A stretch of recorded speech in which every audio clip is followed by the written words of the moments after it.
Muchas gracias, President. Thank you very much, President. In Uganda, the full subversion of democratic standards, abuse, severe restrictions on civic space, widespread intimidation of opposition figures, fraud, violence, and a nationwide internet blackout. How is it possible that the main opposition candidate, Mr. Bobi Wine, could have been sieged by the military in his house and his family and his wife assaulted by government forces? All of this to guarantee a seventh term in office of Yoweri Museveni. It is just unacceptable, and Europe cannot accept this. I must thank all the political groups that we have convened and made a consensus about this. This is, of course, not just about Uganda. It's about supporting the hundreds of millions of Africans who seek freedom, who seek the right for their voices to be heard, who seek their fight for progress and dignity, but are not allowed to do so through violence and oppression. For decades, this European Union has been engaging with our African partners to try to support free and fair elections.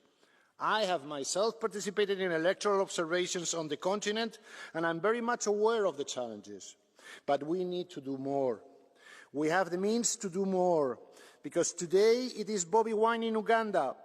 Last year it was Tundu Lissu in Tanzania. And next year it might be Alberto Costa Jr. in Angola. Opposition leaders are being persecuted, elections are being stolen, and we cannot allow, as Europeans, continually to close our eyes, and especially our governments who are making economical dealings with the government of Uganda. Commissioner, the Council has to hear high voice and the opinion of this Parliament about these very tragic circumstances that are happening in Uganda. Thank you very much. The election situation in Uganda shows a systematic assault on fundamental rights. President Museveni's seventh term followed elections that failed to meet democratic standards, preceded and followed by mass arrests, violence, attacks on journalists, the shutdown of civil society, an internet blackout, and killings of unarmed civilians. The harassment of Bobi Wine, his family and members of the National Unity Platform is unacceptable.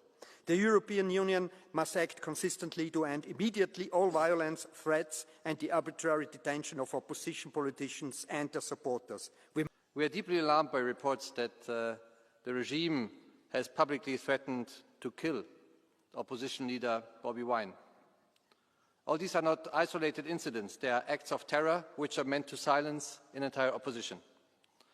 We call for the immediate and unconditional release of all political prisoners, an end to military trial of civilians, full accountability for the crimes committed, and a real electoral reform. Today, we as European Parliament say clearly, we stand with Bobi Wine, Uganda's opposition and civil society, and all those who risk everything to demand freedom. Thank you.